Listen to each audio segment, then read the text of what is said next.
تش د سترګو په کتو مې زړه غبراو شو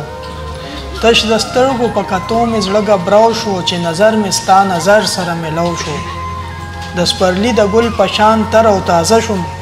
په مکیز چې د مخ لري پلو شو بسم الله الرحمن الرحیم د زلان دستورو ډیرو ګرانو کتونکو السلام علیکم زه زیشان احمد زیشان یو واری بیا تاسو ته مخامخ یم په دې هیله چې روغ جوړ او خوشاله وئ نن چې زموږ په پروګرام کې د کم شخصیت سره مونږ دا مرکه را جوړه کړې ده یقینا چې دا ټول دنیا پیژني او په نثر کې د دې خدمات د هیچا نه پټ نه دي جناب ډیر محترم ایاز الله ترکزی صاحب ستاسو ډیره مننه کوم چې مونږ ته خپل قیمتي وخت راوبخلو نام خلره علامه عباس ته ډیره مننه چې تاسو دلته راغلي خوشاله اوسئ بس تاسو خو د هیچا نه پټ نه غواړو چې مونږ سره خپل پیژنګلو په خپل الفاظو کې وکړي لکه څنګه چې تاسو ایاز الله ترکزی مې نوم دی او د مومندو قبیلې سره تعلق ساتم او اوسېږم نن سبا د پېښور په ضلع کې میاره کې چوړي ورته ویل ته اوسېږم او تر لسم پورې تعلیم مې د سوکانونه کړی دی ګورنمنټ کالج نه مې بیا اف اے کړی دی پېښور یونیورسټۍ نه اوس لګیو ایم فل کوو او دا هلې ځلې روانې دي او کاروبار مې دغه پرنټینګ سره تعلق لري او ادبي ملګرو سره ناسته پاسه راټول ده سمه ده څومره وخت راسي تاسو ادب سره علاقه ساتئ هسې خو غیر شعوري خو د ډېره هلکوانۍ نه ادب سره هغه مین نه او هغه تعلق وي د انسان ته خو صحیح پته نه لګي ځکه چې ستا یو ځای کې ناسته خوښوي شاعرانو سره دې ناسته خوښوي هغوی سره کښېنې شعرونه دې خوښوي کتاب لوستل دې خوښوي نو الډې دا داسې وي چې لکه ستا ادب سره مینه وي نو دا تقریبا څه د 93 خوشه وخت کې به کلندر صاحب هلته کې و به ساهو مرکه کې به دغو زه به هلته راتلم او بس غلی به یو طرف ته ناست وم خالي به مې اورېدل کولی نو دا وخت نه تقریبا چې زه به دغه بیا وروسته بیا پکې کالج دور راغلو بیا کالج کې به هم بیا هلته کې اکثر پکې مشاعرو کې به ناست او بیا په ورموړو کې به هغه فریجان استاد دغه واغې له به تلو اوس اوس دور کې بس کله کلندر بابا جرګې له لاډ شول ته کې کښېنو یونیورسټۍ کې پروګرامونه ځي راځي به دغه هلې ځلې ټول لګوي ټول تر دې دمه پورې سمه ده جي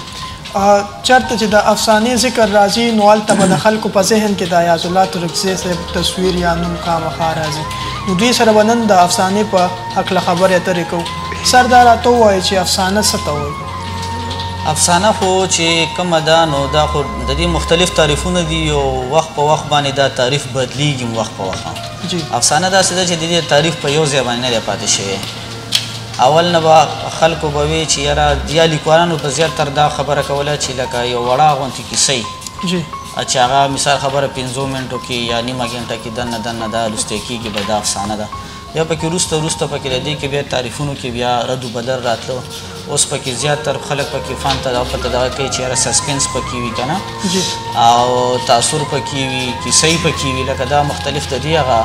فني هغه اړخونه دي چې دا پکې نه وي نو لکه زیاتر خلک په سسپنس باندې بیا ډېر دغ کوي چې دا پکې وي نو سسپنس نه بغیر چې سسپنس نه نو افسانه نه ده چې تا ته اخره کې پته لګي چې یاره داسې کار وشو سړی کیسۍ ولولي او اخره کې داسې شاک پاتې شي یا داسې یو سوچ ته لاړ شي یا یو سوچ باندې مجبوره شي نو هغه ډېره ښه افسانه وي نن سبا پکې خلک زیات مخکې به زیاتر رومانوي افسانې ډېرې زیات وي خلکو پکې د مینې او دا کیسې دا به ډېرې زیاتې دغ کولې اوس پکې تقریبا چې د معاشرتي چې څومره مسلې وي زیاتر پکې دا دغ کېږي جدید افسانه خو بیا ډېره مخکې تللې ده پکې علامتي هم راغلې د علاماتو کې هم دغ کېږي که نه لکه افسانې بیانېږي په علاماتو کې اکثر اوس خو دومره نه کې هغه علامات په داسې وخت کې افسانې لیکل کېږي چې هغه تا باندې د حکومت د طرف نه یا دغه طرف داسې قدغنونه وي نو ته اظهار چې کوم دی صحیح نشي کوې نو ته په هغه اشارو کنایو کې په افسانو کې په علاماتو کې هغه مسله بیانې چې تا ته څه مسله نه هغه اکثر داسې بیا د مارشل لا دور کې دې دورونو کې اکثر علاماتي افسانې به ډېر لیکل کېدي جی دا راته ووایي ډېرې خوندورې خبرې تاسو وکړې خو په پښتو ادب کې افسانه کله راغلی تاریخ څه دی دا په 1917 کې لیکل شوې ده جی راحت زاهلي لیکلې ده کونډه جینۍ بیا د هغې نه پس ورو ورو پسې بیا شروع شوي دي که نه او د افسانې تر دې دمه را رسېدلي دي خو دا ده چې په پښتو کې د افسانې چې تاسو ګورئ نو لکه ډېره توجه ورته لکه د اردو په ادب په نسبت باندې ډېره نه ده ورکړی شوې لکه زمونږ ټولې مجموعې چې راغونډې کړي نو هغه ډېرې کمې دي او لکه چا ډېر او که چا چې کومو کسانو افسانې لیکلي دي یا یو مجموع وي د لیکوال زیات نه زیات 2-3 د اوسني دور کې د بعضې لکه نورالامین یوسفزي صاحب شو د هغه لږه مجموعې زیاتې دي که نه د افسانو نور داسې مخکې به داسې به و چې بس یو کلندر صاحب د اوس په ټول عمر کې یو افسانې مجموعه لیکلې ده حالانکې هغه به لیکلی شوې دا نه چې نه به یې شو لیکلی خو لکه یوه مجموعه یې لیکلې ده که نه داسې اجمل صاحب دي هغوی افسانې لیکلي دي داسې لکه ډېرې زیاتې مجموعې نشته دي بس همداسې افسانې دي زیاتره برق صاحب دی د هغه د افسانو یوه مجموعه د کشمیر غازي د هغې نه پسې بیا د افسانې نه دي لیکلي دې طرف توجه نه ده کړې اصل کې دا خبره ده چې څومره لیکوالان دي بس هغوی یو مجموعه نیمه لیکلې ده یا یې څو افسانې لیکلي دي په رسالو کې چاپ شوي دي خو لکه مستقل داسې لکه په اردو ادب کې هر یو سړی د هر یو شیخ سپیشلیسټ وي څوک د ناول سپیشلیسټ وي لکه د هغوی کوي هغې کې باقاعده کوي څوک د افسانې لکه اوس په پښتو کې موږ سره یو ناول نګار دی پرویز شیخ هغه د نن سبا دور داسې ناول نګار دی چې ډېر زیات ناولونه لیکلي دي او باقاعده صرف ناول لیکي هغه زه الله پاک ناول له پیدا کړی ما نو هغه لیکي ناولونه تقریبا 24 دي 40 دي که 15 ناولونو ته دغه خبر رسېدلې ده په هغه باندې هغه د اوس پکې یو فلم پېښ شوی دی اوس په یو پېچ ډي دغه په ناولونو روانه ده نو داسې باقاعده د افسانې چې لیکوال چې هغوی به زه صرف افسانې لیکم نو داسې اوسه پورې لکه تقریبا چې پکې ډېر کم دي چې هغوی راغلي لیکلي وي سمه ده جي سر په پښتو ادب کې د افسانې کردار څه دی دا راته کردار خو په افسانې ډېر اهم دی افسانه خو داسې ده چې کله نه لکه مخکې به داستانونه به هغه به په پښتو کې لکه کیسه ییز ادب کې چې به و که نه نو داستانونه به که خیل دي مونږ به واړو مونږ ته به نیاګانو کیسې کولې او دیو راغلل او ښاپېرۍ ده او پلانکې ده او دا دي وغه دي هغه داستانونه به بیانېدله او ماشومانو ته هم بیانېدله هغه داستانونه په شعري انداز کې هم بیانېدل کیسې به بیانېدې که نه هغه که خیلی دا څومره چې به په د شعر په طرز باندې به هغه داستانونه لیکل کېده که خیلی یو غټه واقعه به چېرته په یوه علاقه کې شوې وه هغه به ډېره دغه وه نو هغه به هم په هغه داستاني انداز کې هغه شعرونو کې به هغه لکه بیانېده بیا هغې نه پس چې کوم دی نه بیا ناول راغلو ناول بیا لکه څه نه څه د هغې نه هغه شکل مختلف و لغونته کې ژوند سره تعلق لرلو چې د ژوندي لکه د دې د انسانانو هغه مسایل هغه هر څه پکې ډسکس کېده په داستان کې بس زیاتر خیالي کیسې به وي اساطیري کیسې به وي دیوانو پیریانو که نه داسې به وي ناول چې کوم دی هغه بیا لږ داسې شو چې په هغې کې هم شته خو هغه بیا داسې شو چې کم از کم د ژوند هغه حصه یې راواغسته د انساني ژوند چې کوم کردار دی په دې کې څه هلې ځلې دي هغه په هغې کې بیان شو د ناول نه پس چې کله چې افسانه راغله نو افسانې ډېر زر ځای ونیولو په ادب کې په ژوند کې د انساني ژوند کې او په ادب کې ډېر زر ځای داسې ونیولو چې یو هغه ډېره مختصر وه لږ ته کښېنې مثال خبره اوږده افسانه ته په نیمه ګنټه کې لوستی شي او په هغې کې هم هغه هر څه وي چې کوم تا ته په داستان او په ناول کې یو کیسه یې میلاوېده نو کیسه هم پکې شته او مسایل هم پکې د معاشري وي او په لږ وخت کې لوستی شي نو هر یو لوستونکی لکه د افسانې شوقي ډېر دی نن سبا په داستاني ادبونو کې چې کوم کیسه ییز ادب دي په هغې کې د ټول نه خوښه افسانه ده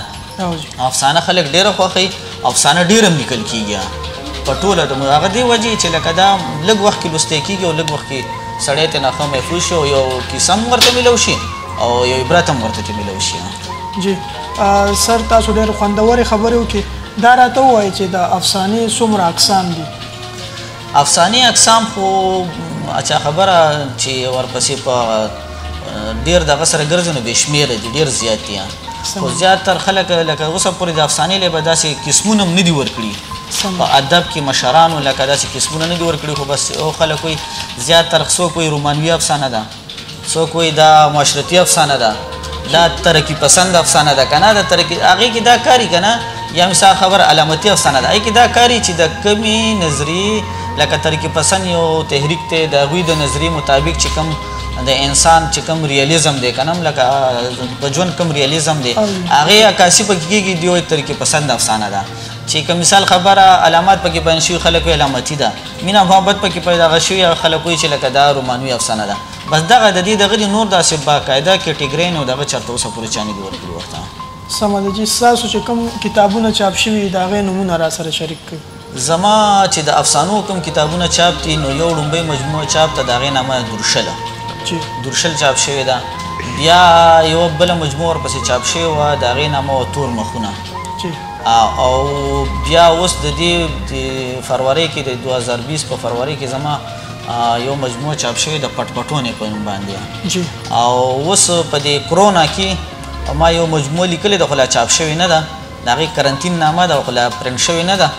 او هغه مجموعه نور کمپوز شوې هم د هر څه ده خو لا چاپ شوې نه ده نو هغه به عنقریب چاپ شي په دې افسانو کې زما یو افسانه ده چې هغه د مختلفو ریډیو نه او د دغه نه د دې څه وایي ورته د چینلو نه او په د یوټیوب پروګرامونو کې دې کې دغه شوی د هغې د تور مخونو کې اخره کې یو افسانه ده د هغې نامه د خیرنې جامې خیرنې جامې ده او هغه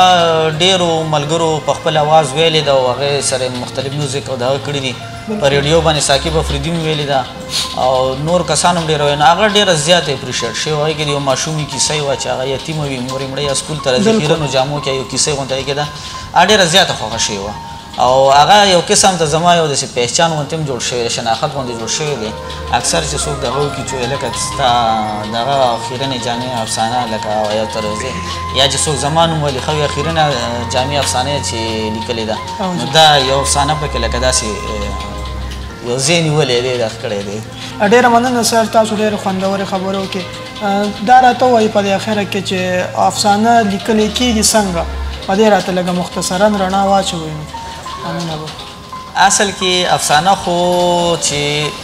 لیکلې کېدو دپاره خو هر لري چې تا افسانه مخکې لوستې وي د مشرانو تا ته پته لګېدلې چې افسانې دپاره څه پکار دي پلاټ پکار دی پلاټ پکار دی کیسه لومبۍ خبره خو دا چې تا له کیسه پکار ده چې کیسه وي که نه بیا مثال خبره پلاټ به هغې له جوړوي پلاټ نه پس بیا وخت دی تاثر دی چې تا هغه تاثر یو شانتې روان وي ستا هغه هر څه که نه لکه کیسه کې دغه وي او پکې اخري پکې چې دی کم دی نو هغه سسپینس دی بل د لفظونو جوړښت داسې پکار دی چې ستا چې کوم لوستونکی چې هغه بور کېږي نه هغه ستا د افسانې لوستلو دوران کې هغه ته دا نه محسوس کېږي چې یاره تا خو اضافي لفظونه پکې ده پرې زموږ ډېر افسانهګران داسې کاري چې هغوی خپل علمیت پکې ظاهروي او داسې لفظونه راخلي که نه چې هغه لفظونو باندې بیا لوستونکی پوهېږي پې نه نو الټا هغه بورینګ شروع کړي هغه لوستونکی الټا دغه کړي افسانه خو دا شی چې انسان ته یو لوستونکي ته نه ابلاغ وشي هغه ته نه پوه شي او چې ته داسې لفظونه راواخلې چې هغې باندې سړی نه پوهېږي اوس په اردو کې بعضې افسانې داسې روانې دي چې زه ورته سوچ کوم چې هغه خو بیخي لکه هغه په فلمونو کې به ته ګورې هغه یو لګیا او د جادو او منتر غونته کې چې وایي بلکل د جادو او منتر غونته دی په لفظونو به هم نه پوهېږي چې دې کې د ویلي څه دي او څه نه دي ویلي لکه زه یم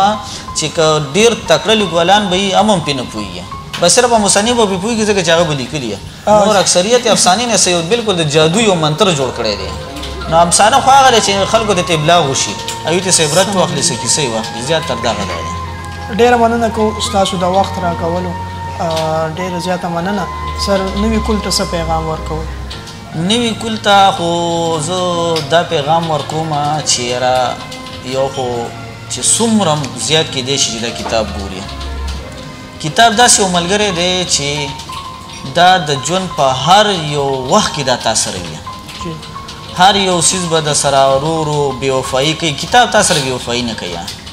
بل کتاب چې ته ګورې ستا په فهم کې زیاتوالی راځي ستا په علم کې زیاتوالی راځي زمونږ نن سبا کل چې کوم دی هغه د کتاب نه لرې دی هغې کتاب نه ګوري دا فیسبوک او ټیک ټاک او دا شیونه راوتي دي فضول که نه نو دا چې کوم دی دا لکه موږ د نوی کل لږ داسې بېلارې کړی دی او تعلیم پکار دی پکار چې هر یو سټوډنټ ښه په زړه نه تعلیم وکړي او دغه دی د کتاب سره د مینه جوړ کتاب سره ژوند د کتاب داسې څیز دی چې ته کله یو زه اکثر ملګرو ته یم چې کله ته بوډا شوې او تا له نسیم مخکې نږدې نه راځي بچي به دې ټول په کاروبار کې انګیان دې به دې مثال خبره لګیا وي خپل کارونه به کوي خو دا یو کتاب دی چې په دې به ته ژوند تېرې کتاب ځان راواخله او کرسۍ کې کښېنه واړو چاته څه وایم او بس کښېنه او کتاب ګوره نه به بور کېږي نه به ژوند پورې تنګېږي نه به سوچونه کې نه به فکرونه کې هېڅ به هم نه ښه مزېدار به دې ژوند تېرېږي اکثر هغه خلکو ژوند اخره کې ښه مزېدار وي کم سړی چې کتاب ګوري ډېره مننه سر ډېره مننه کوو جي ستاسو د وخت راکولو ډېره مننه د وصال صاحب هم ډېره مننه کوو چې د کیمرې شاته خپل خدمات سره انجام کوي بیا به راځو انشاءالله د یو بل شاعر سره د یو بل ادیب سره تر هغې پورې د الله په امان